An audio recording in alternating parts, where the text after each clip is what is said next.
Welcome back to the Zero Weakness Podcast, where we talk about how to be a better lifter, how to be a better coach, and everything in between. Make sure you subscribe and enjoy. All right, welcome back to another episode of the Zero Weakness Podcast. We've got a special guest here today. We got my bro, Alex Glenn. He's a legend, 13-year NRL veteran, 282 games in the NRL, 59 tries. Sexiest man in the NRL. Damn. A lot of accolades. He's an amazing bloke, an amazing family man, and thanks for coming through. My boy, thank you for having me, man. I told you we got to cut that gas in out, man. I don't like that stuff. That's not me. It isn't you. That's why I have to say it. I have to say it for you. But I appreciate you having me here, man. It's an absolute honor, bro. And obviously I've known Hendry for a long time, man, and it's a pleasure to meet you boys. So thanks for having me. No, thanks for taking the time to come out, man. We'll get straight into it, right? So I'm really curious to know a little bit more about your sporting journey. First off, were you born in Australia? No, I was born in Auckland. Auckland, okay. And so give it to us from the start. When did you get into footy? Were you playing any other sports? And then how did that lead to getting to the NRL? Yeah, bro. Obviously, I was born in Auckland, New Zealand. I said that before, a small place called Beach Haven in the North Shore. And ever since I was young, bro, my family, obviously rugby and rugby league was massive in New Zealand with the All Blacks. Don't have to elaborate on that. But, I was always playing rugby league from the age of 5. My uncles were, they went to Melbourne Storm like back in the day. So I looked up to them a lot and literally fell in love with the game. As a kid, I played every single sport there was, man. Touch, soccer, cricket. Was I good at them? Probably not. But rugby and rugby league was my go-to. So loved it. Lived there till I was about 14 years old. And my mum won a trip to the Gold Coast, just a raffle. And she took my younger brother and sister over here, seeing the opportunities here for us kids. Obviously, Auckland doesn't add too much when it comes to lifestyles and what you can achieve. You're pretty capped over there. So she was like, nah, we're gonna make a change. And she flew us over here. We only had my uncle that was living here at the time. So as a kid growing up with a big family, heaps of cousins, and that moving away from that was scary. It was scary, but I'm so grateful for it. I moved to Burleigh. Best place to live. Absolute best place to live. Locals only, eh? Oh, bro. Us locals. Literally lived there, went to Miami High School, started playing for Burleigh Bears, rugby league team. And it was crazy because a Kiwi kid coming to a new country, no friends. The first coach that I had was Sam Stewart, who's like a New Zealand legend, bro. Played for Newcastle Knights in the Super League era, and I felt at home straight away, bro. So these boys took me in, under 16s. We won a championship that first year, so I was like, how good is this, man? And then literally I gave up footy for 3 years. I just, I had a back problem. I was just always having that sore aching back, man. And went and seen a chiro, and he goes, man, we got to get x-rayed. Got an x-rayed, and he goes, if you get in a bad position in footy, you could be in a wheelchair for the rest of your life. And like a light bulb just went off in my head. Hard to give up footy at that time, playing 17, 16. All my mates were doing it, so it was a hard transition for myself, but I didn't want to put that on my family if I was in a wheelchair. So gave up footy for a period of time, and then once I finished school, man, I was always that kid like, who cares about, the workforce, man, I'll deal with it when it gets to it. Got to that period in my life, what am I going to do? Looking around like this, like, I got nothing going for me. So I literally, I was sort of lost in the direction of or purpose in life. So started painting with a mate, man. I was like, man, this just ain't me. Like tradie life just ain't me. And I was speaking to one of my uncles from New Zealand, and he goes, bro, why don't you go back to footy? And I was like, yeah, it's been about 2 years, 3 years. I was like, I got to check my back out, make sure it's all good. He goes, because I know you're not yourself, you're not happy, you're not, happy where you're at the moment. Footy was that for you. So long story short, man, got the clearance to play footy again, come back, play Colts at Burleigh Bears. In that first year, I went straight from, didn't even play one game in Colts, went up to Queensland Cup. Played a whole year in Queensland Cup, got signed from the Brisbane Broncos in that first year, and then played under 20s in 2008. with the first ever under 20s comp for the Brisbane Broncos. We went to the grand final, got beaten by Canberra Raiders in the Golden Point, which was devastating. And then the following year, I transitioned straight into first grade in 2009. So from my journey from not playing footy to being a first grader, it took 2 years. And it doesn't happen that quick, but I just dedicated everything to it. You know, I sacrificed going out partying with my mates as an 18-year-old to, you know, critiquing my craft and trying to be the best athlete I could be. I had a lot to learn. I was obviously having that period off from footy. I had a lot of catching up to do. So, man, I just started grinding, getting in the gym, waking up, you know, 6 o'clock, doing hill sprints and Currumbin stairs and all that stuff, trying to get one up on my opposition, man. And I'm grateful for it. It taught me a lot about, you know, hard work, discipline, sacrifice. And that's something that I try to hold throughout my whole career. And that's awesome. So when because that's such a rapid transition from not having played for so long to being, you know, at the top level really fast. So you mentioned some of that stuff, you know, getting up early and running. What other extra training were you doing on top, and what did the training for Q Cup and then signing on to the Broncos look like? Like how many hours per week were you putting in on top of what you already had to do? Every day, man. Every day I was grinding. And I know it's cliche. Everyone's like, you know, when work is 9 to 5, you go home and work on yourself. Like literally that's what I was doing. Obviously my build was my physique. I was playing a lot of touch back then. So like I was skinny as hell. So for me getting back into footy, I had to put a lot of weight on. So I had to eat and force eat. Learned a lot about nutrition and supplements and stuff because all this was new to me. Like as a 16-year-old, when I stopped playing footy, like we weren't talking about getting your protein in back then. It was just playing fun for fun. So educating myself on this nutrition stuff was all new to me. And then when I jumped up into Queensland Cup, obviously like I was training against men, bro. So I learned that I had to get into it really, really quick, man. And I'm grateful for it because honestly, I learned way quicker than I would have when I was playing Colts against my own age group. Like these guys were ex-NRL players coming back to play for Queensland Cup. So they taught me a lot about, you know, what they learned through their careers and their diet plans. And then I was like a sponge, man, just absorbing the best parts from everyone's story, taking it home to myself and then just grinding on myself, man. It was a challenge, but it's something that I appreciate a lot now. It's crazy because I still remember very clearly watching you debut in the under-20s comp. I just remember you and Benny Hunt being the standouts in that team. And it's just crazy to think that was in 2008. Yeah, it's nuts. That was forever ago. Right, and it's a funny story, right? So Wayne Bennett rang me, right? And I'm painting houses. I'm in a house and I get this phone call and I don't recognize the number and I answer it and he goes, "Alex, it's Wayne Bennett here." What were you like? No. This was my honest response. And can I swear on this? Yeah. I went, "Fuck off." And hung up, bro. I hung up on Wayne Bennett, man. And everyone's like, "What? You did it on Wayne?" Because initially I thought one of the boys stitching me up. Because at the time, like I was getting a bit of frequencies from different clubs. So I hadn't been reached from the Broncos yet. So I thought, one of the boys are geeing me up. And literally I hung up on Wayne. He rang me back like 2 seconds later. He goes, "No, before you hang up, like I'm being legit. This is Wayne Bennett from the Brisbane Broncos." And literally, I was just like, "Oh my gosh, I am so sorry, man. I apologize for that." And then when we met, he drove down from Brisbane. We met at Mum's work, and I was covered in paint. And straight away, he said to Andrew G, he goes, "He looks like Carmichael Hunt. Sign him." And bro, I didn't hear that, but he told me that afterwards. Later on in the years when we linked up, and he goes, "I signed you because you look like Carmichael, and if you're anything like him, we want you at the club." And I was like, "Man, this dude hasn't even seen my highlights or anything." Like, you know, I was just like, "Oh." So I said to Carmichael, I was like, "Appreciate you, my G. You got me to this club. Thank you."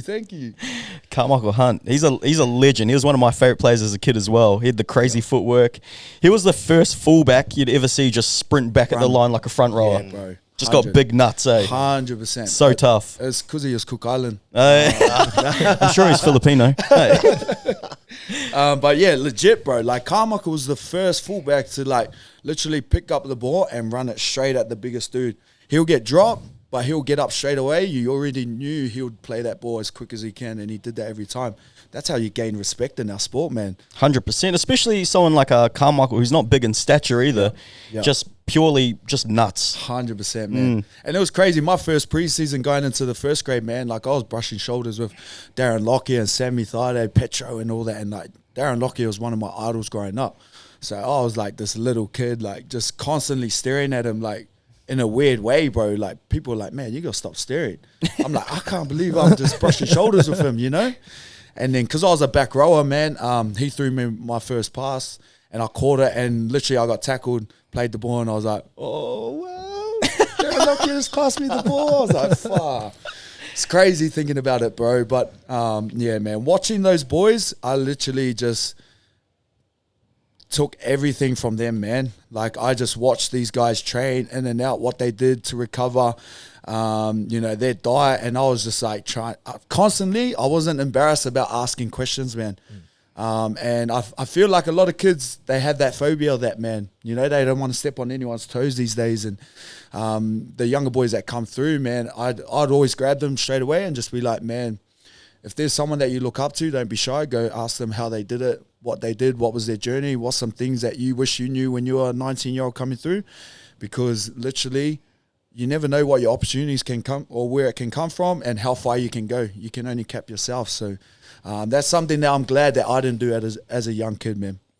I think as well, just quickly, I think that's what's really admirable about you is that you're so humble, you're so down to earth, you're very easily approachable. Thank you, my you know, you're an easy guy to get along with. As soon as I met you, the very first time I met you, I think we became friends on Instagram first. Yo. So we're talking on Instagram for ages or whatever, and then when we finally met, it just felt like I knew you forever. 100. And yeah, no, that's just something that I just want to chuck out there because everyone who knows Alex always says the exact same thing. He's been a gentleman of the sport for 13 years, doesn't have a bad cross by his name. Everyone knows him as being a beautiful family man and yeah, so it's really admirable, especially in an industry where it's so easy to get led astray, and you're earning so much money at a young age. You can go off track pretty quick and pretty easy, and you know there's a lot of people that would happily take you down that path as well. So that's really really cool to see. I gotta say, bro, it's a credit to the way I was raised, man, and my family. You know, we come from humble beginnings. Obviously, my background is I'm half Cook Island, half Pākehā Kiwi. So I was always around that culture of family, humble, gratitude, you know, respect. We were taught about respect. I'll just get you to talk into the mic a little bit more. So yeah, we're taught about respect a lot as a kid coming from an Islander background, and it didn't matter who you were as a person or where you've gone in your journey. You always be humble, grateful and respectful, and that's, you know, if I stepped out of line, I'll be getting a whoop on my ass from my parents and that. So it's something that was always in my DNA. No matter who I met, I'll treat them like they are the CEO of a club or a franchise, man. It was just who I am, bro. You treat people how you want to be treated back, bro, and doesn't matter who they are as people. I love that. So I'm really curious to hear about, like, you know, again, you went to the top level so fast. Mm-hmm. How did you deal with like the nerves of performing at that level? Obviously, you were, you know, side by side with people you would idolize and legends of the sport when you were young. Like stepping out onto your first Broncos game, you know, under everyone's eyes. What was that like? How did you deal with the nerves? Did you even have nerves, or were you just doing your thing? Bro, I had nerves like no tomorrow, man, that day. I had my dad fly over from New Zealand and my family fly over from New Zealand. So that pressure as well, getting put on yourself, as well as playing against the North Queensland Cowboys, sold out 55,000 people at Suncorp on a Friday night, round one. First game of the season. The nerves was insane. I remember coming into the stadium, bro, and I reckon I did like 3-4 nervous poos, like just couldn't control it, man. Like sometimes I'll sit in the toilet and nothing will happen. I'll just let a little fart in and go, and I'll be like, man, what's going on? You know, like I couldn't control my nerves, bro. Yeah. So like I still kept going through all my footy prep, like my stretching, mobility and all that stuff. But at the same time, I was constantly going to the toilet to do a wee or something, man. I was like, I'm going to end up being dehydrated because I'm trying to piss too much. And then Ivan Hendry was the coach at the time. he came up and see me. So I was on the bench, number 14, and he came and see me and he goes, you're gonna be our first interchange. I'm gonna put you on in the 20-minute mark, and you'll probably go on around hooker to give our hooker a break at the time. And bro, like I've never played hooker, man. Like I did a little bit of trials and stuff, but my touch background, having that pass and that, he's like, I just need you to tackle, which I love doing. And he goes, just feed Lockie the ball whenever he wants it. I go, yep, easy, done. I can do that. So I was sitting on the sideline when he told me that. I was sitting on the sideline. I was clock watching the whole time. I remember coming out in the stadium, hearing everyone roar, and I was just like, whoa, like taking it all in. And then when it got to about that 15-minute mark, I started getting those butterflies again. Had to run inside and spew, bro. Like I couldn't control it. So when you talk about nerves, man, that was the most nerve-wracking part of my career ever. Being in that moment, then it was crazy. Soon as I ran on that field, crossed that white line, past the first ball, nerves gone. Just felt like a footy game. Here we go, boys. Strap up, let's go. And bro, it just felt like that, man. Like it's weird to say, but like literally when you're on that field, you don't even notice the crowd. You can hear them, but you don't even notice, bro. It's just another footy game. Like I was playing down here at Burleigh Bears. It's crazy. Yeah, I mean, it's similar to powerlifting. Like a lot of people have that, of course, on a much smaller scale. Not a lot of people have that same sort of experience, even at the big comps. Yeah, but it's cool to hear it. It's one of those things, bro. Like when you talk about how do you eliminate that fear, like for me, I never want to let my teammates down. I guess when you talk about powerlifting, you'd never want to let your coaches down and all that stuff. Like you put so much work into that moment, so you don't want to let that moment go. So you literally do everything you can, even if like in footy, you'll find situations where you are tired, but it's all in your head. Like your body can keep going. So like for me, every time I turned up to a game, like I said, like Darren Lockyer and all that were playing, I didn't want to let them down. I wanted to be that player that you walked in the sheds and they're like, yeah, this guy did his job today. You know, that was me. And I did that for every single game. Like I approached every single game knowing that I'm not going to let my teammates down, whether I'm injured or I'm not feeling 100%, because there's never once you'll go into a game and you feel 100% ready to go. You always got niggles. You always got something sore on your body. But as soon as you cross that white line and you wear that Broncos jersey, it's go time. You leave nothing on the field. That's I just want to quickly touch on as well, because we've got quite a few footy fans that listen to the podcast. You mentioned that you ended up playing hooker in your first game. Like, you're arguably one of the most versatile players in the NRL in like the last 10, 15 years. How did that come about, where you could play back row, you could play second row, play front row, you could play centre? Bro, literally, man, I just said to the coach, wherever you want me to play, I'll play. Yep. Just put me in the jersey and I'll dedicate, like, I'll do my best. I knew I wasn't going to be the best hooker, but he needed a stand-up, like a backup hooker to be there, and I had the mastermind Darren Lockyer there, bro. So I didn't have to ball play. I literally just fed him the ball. It was crazy time. Like Darren Hodjo got injured a few times. I had to fill in for him, center. I even found myself starting on the wing, bro. And me catching high balls, like I'm not the tallest bloke. Coming up against Israel Folau and now I'm just like, I've got no chance, you know. But I just said to the coach, wherever you want me to play, I'll play. I was just that team player, man, and I just did whatever it took to be in the team every week. That's all I cared about, bro. Just put me in the team. Whether I play front row or whether I play wing, I'll do whatever it takes. That's mad. I'm curious about the like inter-team dynamics, because you know you're all doing it as a profession. You're all doing it and getting paid, but you also love the sport. Is there beef between teams, or is the beef real, or is everyone pretty chill? Do you hang out with each other after the games? You definitely hang out. When you cross that field, it's go time. Whether your mates on the opposition or not, it's go time. You do whatever it takes for your team. But there is definitely beef. Like you talk about the rivalries between Broncos, Cows.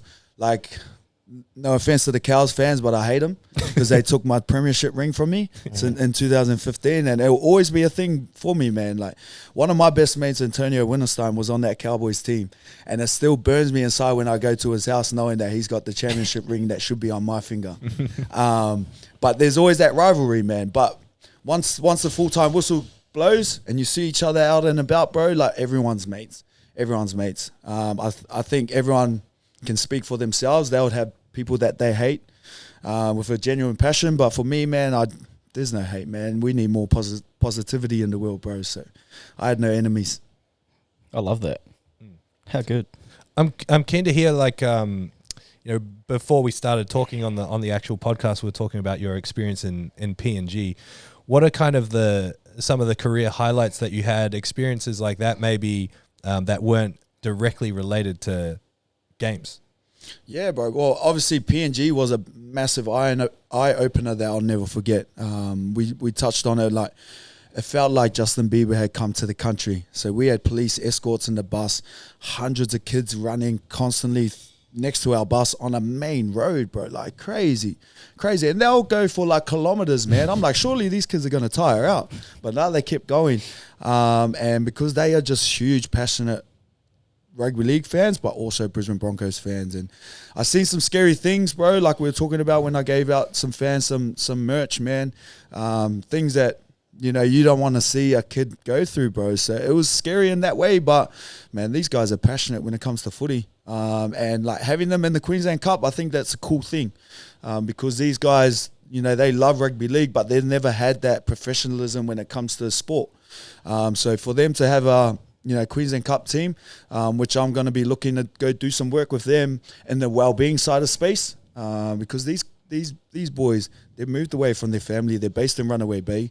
They're trying to put food on their family's table back at PNG, and play the sport that they love. So for them, understanding commitment, understanding culture around them, it's very, very different to them. So I want to go in there and try and give some knowledge to these boys and help them level up, man, and life itself. How good. Yeah, bro. I just want to touch on now, because footy's been such a massive part of your life for the last 13 years. What's life look like now after footy for you?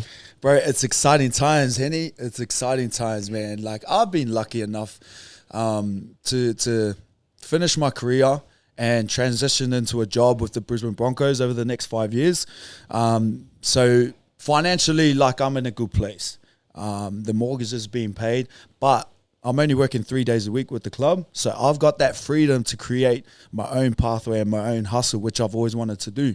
And I always said in my career, when I retire, I want to open my own gym. That's always something that I wanted to do, because I've been in that team culture where I understand that exercise helps with your mental state. We don't all have to be the most, insane looking, Hulk looking, physique. But easy to say when you look like that, man. Please.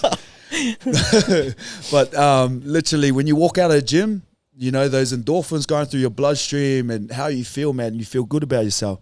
And I knew when I finished footy, I'm going to miss that department. So I needed to open my own gym.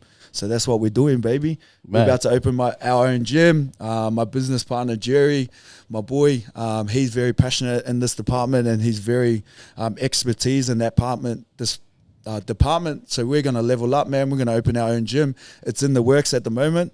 So I don't want to jinx it right now, but watch this space, people. Watch this space. It's coming. I'm excited. Let me promise you, when you walk out of the gym that you own, there's no more endorphins. No, I'm just kidding.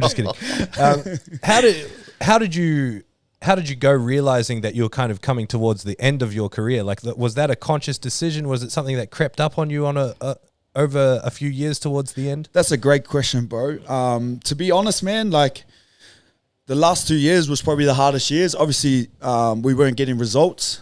We had a lot of changes in coaches and all that stuff. But for myself personally, I was riddled with injuries left, right, and center. And everyone was going, oh, it's old age. But I was like, nah, fuck that. That's bullshit.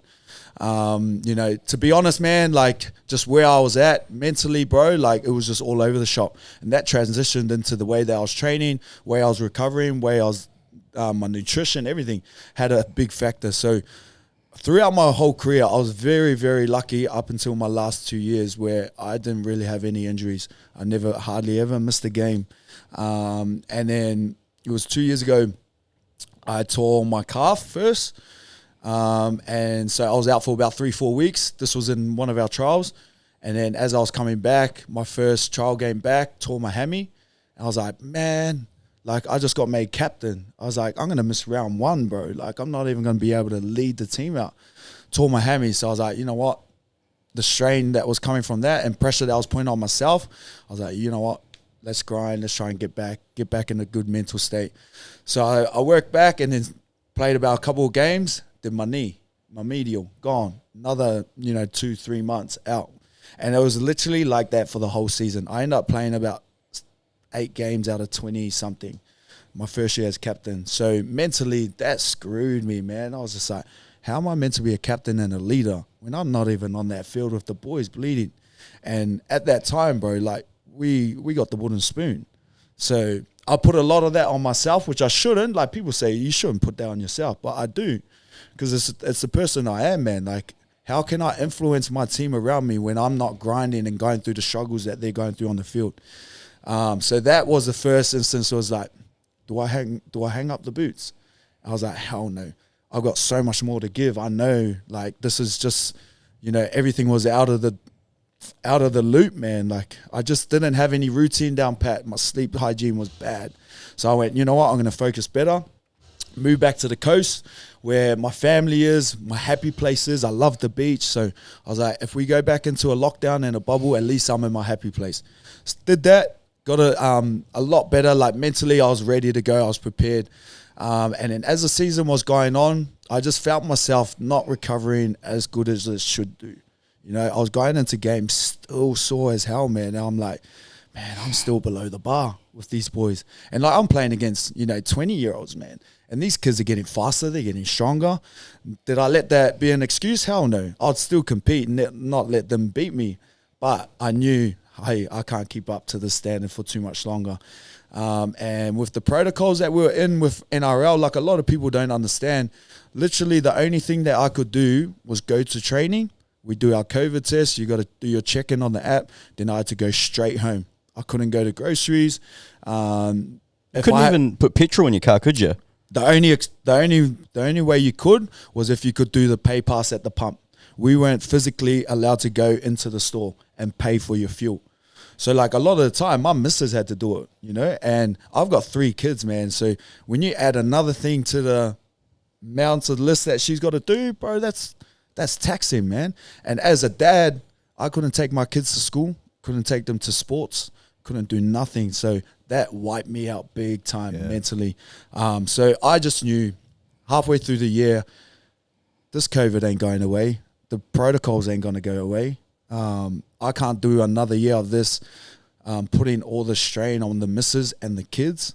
I'm done, Physically, I could have gone another 2 years, but I couldn't deal with the mental strain or the pressure that the NRL was put in, players put in, the protocols, the bubbles and all that stuff. I was like, nah, I'm out. So that's where I come to conclusion, man. I had a chat with the club, and just I spoke to them about where's my future lay. I know I'm off contract, but what do you want to do? Like, do you want me to stay on and play footy, or do you want me to step into my next role? Because I already knew I had this job set up. So, I wasn't stressed about how am I going to pay for my mortgage and that. So the club was like, you know what, we've got so much more younger kids coming through. We want to invest our time into them. And I went, yep, sweet. No hard feelings. Like, mentally, I've had enough as it is. So you just help me make my decision. Spoke to Jim about it, and she was like, if that's what you want to do, I'm behind you 100%. She goes, you've done everything in the game. You played for your country that you wanted to do. You got to captain your club. Now you're playing for the Cook Islands. You got them into a World Cup. Like, how good's that? She goes, what's there more to do? She goes, do you want to reach 300 games? I was like, I don't. It's just a number. It's an ego thing. I'm literally content with what I've done in the game. She goes, well, there's your decision. So that was it, bro.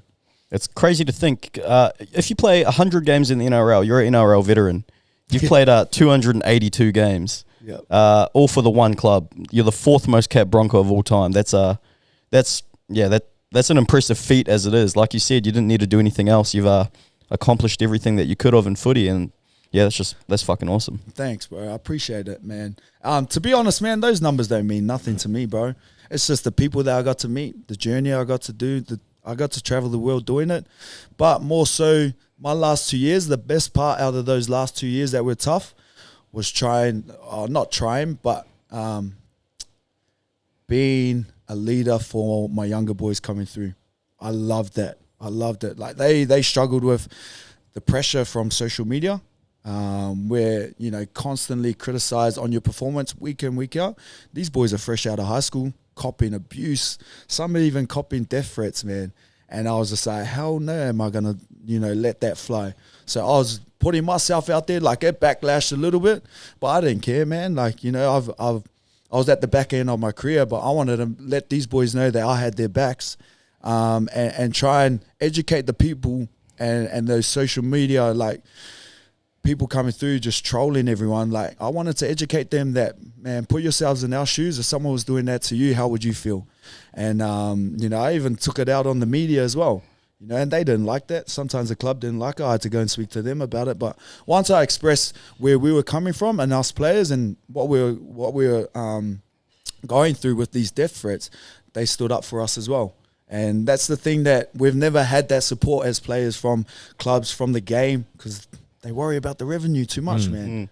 For sure. That's the cool thing about where it's at the moment with the media and football. Like, it's almost like the players have taken it back into their own hands. Yep. When you got people like, you know, YKTR, Bloke in a Bar, NRL Roast, other pages on Instagram and other, you know, big media outlets, they're really backing the players now. Absolutely. And that's what I love, man. Like, the good thing is, these boys leading that front, they're ex-players as well. So they have seen all this, and now they're trying to promote the positive stuff that we do, because there's a lot that we do out in the community, you know, charities and all that stuff, but we don't go around and bloat about it. That's like with Corey Norman, you know, you see his name get thrown around a lot, and it's a lot of it can be negative. I'm like, fuck, why don't you guys talk about the good shit he does? Hell yeah, bro. With Pass It On clothing, he does fucking so much for the community. Mate. And if you know Normie, he's just a genuine bloke, just a good bloke. 100%, man. That's why I always defended him, man, against these media critics.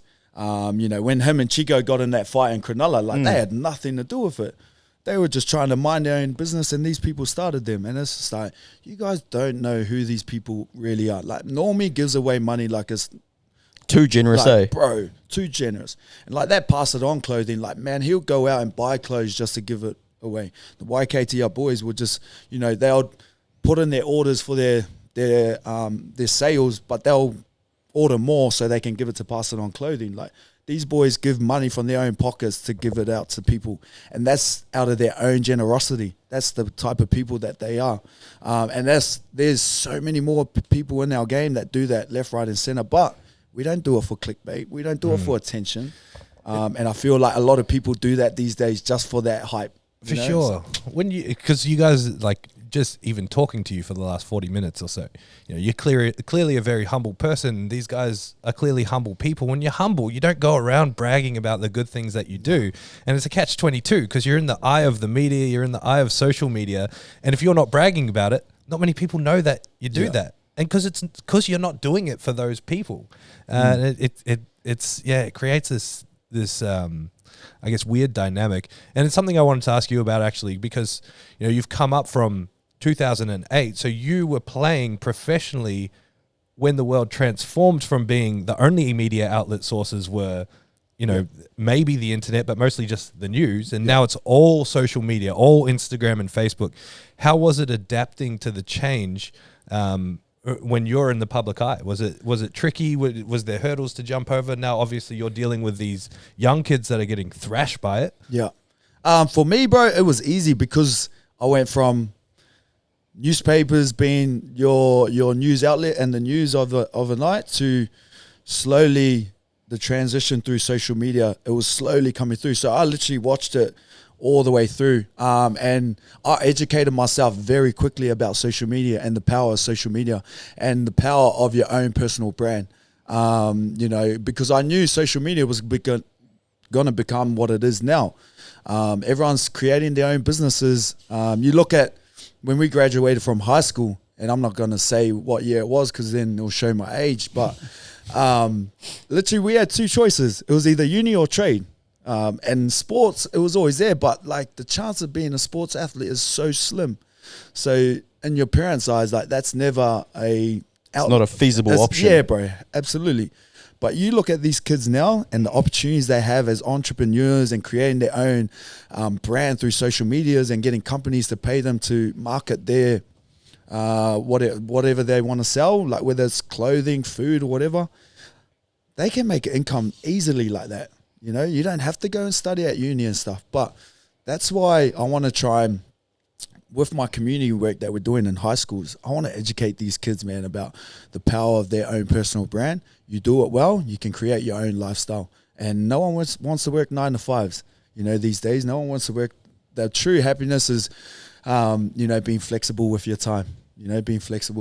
So I was lucky enough for myself to understand that social media is going to become this big thing that it is now. And I educated myself around it, bro. And I've got good people around me that help me with the mental side of things, like Living, Casey and Sam. They started their own charity called Living that fights mental health and depression. So I was in a good space when I got thrashed through social media. I knew how to deal with it. But a lot of these kids didn't. And that's what I enjoyed most. So I think that's a big outlet for us, or a big window for us, is to help these football players deal with their well-being, man. That's why I'm studying it. That's awesome, man. I actually wanted to, that was one of my questions that I was going to ask you is, because you're very open about your mental health. You're a massive advocate for, you know, men's mental health. How did you go down that avenue? Yeah, bro, it was obviously, man, like when I talked about I had no direction in life, I felt worthless. You know, all my mates have gone into successful businesses and doing it well. Literally, I was still asking my mum for money, man, as a 17-year-old kid, bro. Everyone was living out of home and I was still living and sharing a bedroom with my brother and my sister, which I'm not embarrassed about. But like my mental state, like that was jacked, man. Like I'm going into adulthood with nothing behind me. So how I dealt with it back then was probably not ideal, but I used footy as my outlet. So I'll go train the house down and be like, yeah, look in the mirror constantly and just be like, this is where we want to be. It taught me a lot about goal setting.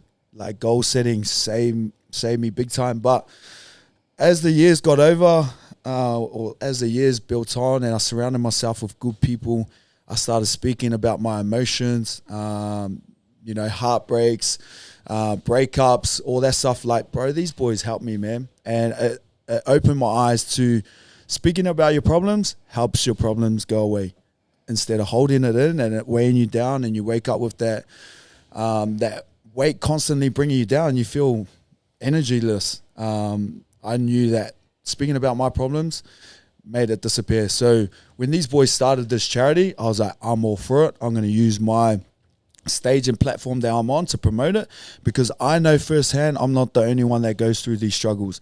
Everyone has their own struggles. Life is a roller coaster. That's true, man. You wake up some days, you don't feel as good as you did last week, but hey, it's a journey and you appreciate it as you get older. And if I can educate the younger kids and help them through my journey and, you know, share some of the tough stuff that I went through and share some vulnerability and let them know that I'm too human, like I'm just like you, then I know I can make a difference to these people. Because everyone puts us on this platform like, hey, you're professional athletes, like you don't have feelings, blah, blah, blah. It's total jack. Like we're just exactly like you, man. We wake up same time as you do. We go, we train, we have same emotions, we still eat the same food. But because we're on TV, we're classed as these people on a pedestal, but it's far from it, man. So I've really enjoyed transitioning from footy to the real world. And now I've got more time to give back to the people, man. Give back to the people out there. And like running into the bro outside here of the gym, man, like he's a massive sports fan, as you were saying. And just seeing him being shocked, like meeting me. Like you see that all the time, but I love the feeling of like, yo, what's good, man? Like, this is Alex Glenn. This is me. Like, I'm here. Like, you want to take a photo? Let's take a photo. You want to talk about life in general? Let's talk about life in general. Like, I got time for you. Like, I love that interaction with fans, man. It was so good watching Andrew freak out as well. Started shaking. He couldn't believe it. Literally shaking. He's like, what the fuck? It was so good. Yeah, bro. No, I love that, bro. That's awesome to hear, man. Because obviously, it's not an easy thing to talk about mental health. So it's cool hearing people like yourself breaking down those walls, make it in a more I don't know if mainstream is the word, but a more comfortable topic for people to talk about openly. Sure. Just creating that open dialogue about Bro, and you know that, man. Like, I've seen it across the game too. So, like, everyone's like, oh, you're a footy player, man. Harden up. Like, you'll be all right. But I've seen it change now, whereas more footy players are speaking up about their race. Like you look at Latrell, man, like he's passionate when it comes to his mob and his race, and he won't. Like he's coming out and calling out the racism. I love that, Like, man. Bro, absolutely, man. And that's like us players. I'm an ex-player, but like the players now, they're adapting, you know, and they're taking ownership on themselves to speak up for their people because they are a huge influence on the community. 100%, And when man. they do it, it allows others to do it. You know, we don't have to be, you know, a professional athlete or, you know, a CEO or someone to lead. You know, anyone can do it, bro. And it's just enabling that power within yourself to be like, you know what, that's not right. I'm going to stand up for what's right. That's what I didn't like. You know, Latrell as well. He's another player whose name gets dragged through the mud on social media and you know, big corporate news outlets. But I'm like, man, he's fucking standing up for himself. 100%. He's standing up for his people, and 100%. no, it's a cool thing to see, and I love it. Absolutely, I'm here for it, man. Here for it. Got any questions, CJ? Me? Yeah. You captained the Broncos. Yep. And I just wanted to, you kind of briefly mentioned like the I guess the harder times that the team went through and not delivering on results and whatnot, and you captaining through those times. How did you like, I guess, becoming the captain of the team, how did you lead? How did you deal with all those players who are like first grade players and, you know, the different egos, different relationships with everyone? Yep. Like, who did someone teach you how to lead and, you know, pick their spirits up when things got rough and how to develop relationships with everyone? Or were you like, what did playing with Lockie and seeing how he led, did that play an influence in how you lead? That definitely played an influence. But for myself, man, like I was always naturally someone that picked it up quick. Coming from, like I talked about my family, I had a huge family and I lived in a house of 4 families. So I grew up with 9 of my cousins and my brother and sister, which we labeled ourselves misfits. And people always ask, where's Misfit 4 come from? Like, that's come from my grandparents' house that we lived in. And we labeled, like, I think I was 7 or 8 at the time. And, you know, I was the 4th eldest. So the eldest was Misfit 1 all the way down to 9. And growing up with my cousins and my peers, you were taught to look after your younger siblings. So constantly, like when we walked to school, I was looking after them. So like leadership came easy for me in a way because I was constantly doing it in my day-to-day life. People were like, man, that's leadership in itself, but you weren't taught that. It was just our habits that we went through. So when it transitioned to sport, like that was just a natural thing that developed for me. And I never set out to be a captain or anything. I just had a way of like trying to empower each other to be their best versions in a team environment and in life in general. And that opened the door for me to be captain. So definitely that helped. But then watching Darren Lockyer lead and what he did, and then even like I spoke to him on multiple occasions. My first game as captain, I was only 22.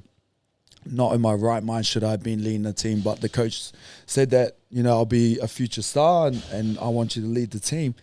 I ran Lockyer before that game because they were in Origin camp.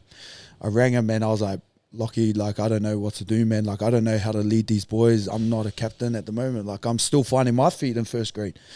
And this was something, this advice that I'm about to share was something that I resonated with myself in a life basis away from footy, but also in training every single day.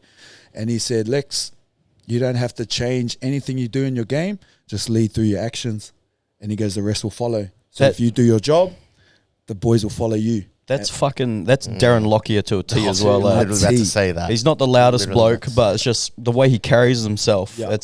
You just walk in the room, you know he's the fucking alpha. Hell yeah, bro. Hell yeah. And like you said, he wasn't the loudest, bro, but you could always rely that this man will turn up for you any day of the week and he'll do his job. And bro, as soon as he said that, boom, just went into that mode like, yeah, I now know what to do. And so I try to do that every single day. And when I was the captain, I made sure that everything that I did, whether it was stretching, hygiene, recovery, and like hygiene, some of these boys need a whoop up their ass because sheesh, man, bro, we work in a tough sport and like get your ass in the shower, bro. But yeah, bro, like literally I made sure that I could control what I was able to control, because there's a lot of things out of our control, and you can't down yourself or let it weigh yourself down. So everything that I could control, which was my food intake, my recovery, my sleep, I made sure that I was doing that to the best that I can. And so when the boys seen that, they're like, yeah, sweet, I need to do that as well. And then when we turned up to training, when it was time to training, you didn't feel your best, but when you go out there, you give it 100%. 100% till the coach says, yep, we're done. Then you can go fuck around, you can go get a coffee, talk shit, whatever you want to do. So I just made sure I was handling my business myself before I could tell anyone else to do that. Lead from the front, man. Lead from the front, and the boys will follow you. How did you, like with that, like having to, I guess, set an example at such a high standard, and being that inspiration, that comes with the pressure to always perform at that level. How did you sustain that for longevity? Get in a good partner that's so supportive of you, man. Like, shout out to Jemsy. She held it down for me, man. Because obviously, like, there was some tough days that, you know, I second guessed myself. Am I capable for this responsibility? And Jem was always in the back, you know, going, why are you doubting yourself? Like, you're an amazing human. You do a lot for other people. So, like, what you're going through, it's normal. But you're going to bounce back from this, and don't let that weigh you down. And having that support person, you know, left, right, and center for me was a pinnacle of it, bro. Also, my small group of friends as well. Yeah. You know, like, I went through hard times, man. 2 years was probably the hardest time that I went through some hardship. You know, still to this day, like, me and my mum had a falling out. Haven't spoken to her to this day. I just realized that, you know, not the bond between me and mum, but like where we were at in our life stages, man, like, she was pretty toxic for me and my family, and I had to cut that. And like, I come from a strong family background, bro, so doing that was all against my family upbringings, and I copped a lot from my fams, big time, bro. And literally it broke my heart, man, because I felt like I was isolated from everyone. I had no one on my side. So my small circle, I started talking to them about it. They're like, bro, that's not right, man. Like, the way that she's treating you is not right. Then I started speaking to my uncles, because obviously they were on mum's side. Started telling them what's going on, how she's been saying to me, and bro, it just opened their eyes, and they're like, you know what you're doing is right. What you're doing is right. And I apologize for everything that happened from me. And they're like, we support you. Like, that's beautiful. Oh, wow. Like, when you talk about leadership, you got to put yourself in uncomfortable situations, right? You're not going to please every single one. And at that time, I knew I had to do this for my family and myself. And whether it meant cutting my mom, which is like the hardest thing to do, I had to do what was right. And I stood up for it. It didn't go down sweet. But you know what? I'm the happiest I've ever been since. Like, it was a journey in itself, but it was the best thing that I had to do for my family and myself. And sometimes you got to do that in life, man. You got to walk that lonely path. You got to have those tough conversations. But when you get through it, the sun always rises from the storm, man. And it's a beautiful place to be. Fuck yeah. That's awesome, beautiful, man. Bro. That's beautiful. Well, we don't want to take up too much of your time, but we've got a bunch of questions that came off the Instagram. So we'll fire them at you. Yo. And they'll just be, I guess, quick fire answers for you. What does a day in the life look like for you now that you're done with footy? Day in the life, I'm up at 3 a.m. in the gym, 3:30 a.m. with the boys, our LTC crew. We get the workout done. Then I go home, get coffee, wake the kids up. We have breakfast, do the kids' school lunches with the missus. Some days I have to jet to Brisbane for work. And if I don't have to, then we do the school drop-off. I go have some business meetings. And then my kids are very, very active, man. So every single day they got some sports on. So it's literally school pickup, their sports, back home, bath, dinner, bed. Must be nice to be doing that without the stupid bubble. Oh, bro, the freedom, like, I can't wipe the smile off my face, man. Yeah. Legit. So it's good, bro. It's good. Being able to be there for my kids is what it's all about, and I love it, man. That's awesome, man. All right. Who is the strongest footy player in the gym you've ever seen? Ooh, that's a great question, man. For myself, bro, David Huller, he bench pressed 195 at I think he was 19. I think he was 19 at the time. And so like you got Semi Thaiday, they're doing like 100. I think he was 185. And seeing this 19-year-old pass him, bro, I was like, whoa, that's nuts. But yeah, he was one of the strongest, bro. I think all round, man, the strongest player that I've been around would be Marty Tapau. Oh, Thomas, I have to show you some videos of this. This bloke's a freak. He actually trained with he trained with Seb. Yeah, he pulled 300 kilos. Yeah, He's a knob. Nuts. Funny story. It'll be real quick. So we played tour in England with the Kiwis, and we flew over a 24-hour flight to England. We land. It's like midnight there. Obviously, our body clocks are way off. Marty, first thing he does, this is in the first hour, goes up, grabs his like air mask. You know the. What do you call him? Like altitude mask, altitude mask. He go grab that. We're all still trying to check in. He comes down. I'm like, where are you off to? And he goes, I'm going to the gym. I'm going to lift. I was like, you off your head? Bro, we just touched down. We're all exhausted, like wrecked. This fella's got his altitude mask, about to go lift some reps in the gym, bro. He was built different, man. I seen a video of him in the in the sheds before a game, and he's got dumbbells. In the sheds. He's doing shoulder press before the game, doing some curls, and I'm like, bro, I think there's more effective ways to warm up, but that's awesome. Bro. That's so good. But yeah, he's the strongest man that like. He's jacked as well, eh? Bro, hell yeah. Who'd win in a fight, Corey Norman or Isaac John? Bro, I would pay money to see this. I would pay money. To be honest, man, I reckon Normie. I reckon because he's got reach. I reckon Normie's got him. But I ain't gonna rule the sausage dog out. Ice. He's got a little torso, bit of, he's got a little bit of mongrel in him too. So he won't go down easy. But I would pay to see that. Please, can we get that? And he's got that cookie blood. Hey. Well, Normie did some training sessions with James as well, so he's got a leg up there. Yes, sir. Extra strong now. He goes all right in the gym too, eh, Normie? Bro. He's strong. Yeah. Hell yeah. He's strong. That's cool. Yeah. All right. Next question is from the bro John Brooks. Yeah. What was your welcome to the NRL moment? Like when you're like, fuck, I'm here. Was it like, did you get hit in a tackle or what was it? Oh, bro, that's a great question, huh? Oh, actually, I know straight away. My first trial game, 2009, I was playing center, like trialing at center. I come up against Greg Inglis, bro. Like marking Greg Inglis. So I was 20, man, coming against GI, and GI's at his prime, bro. He's throwing dudes left, right, and center in Origin, like beast. And GI's, like, when you see him in person, bro, he is taller than that door, bro. Like, he is massive. So I marked up against GI, and Ivan Hendry goes to defend him, just get in his face, then he can't fend you. Bro, it was probably the worst advice I got given, eh? Because literally, I seen him throw a long ball to GI, and wait, I'm getting in there. Literally, GI caught it, and I landed, like, I tackled him straight away, and he just grabbed me by the collar, picked me up, threw me down, and then carried on running, bro.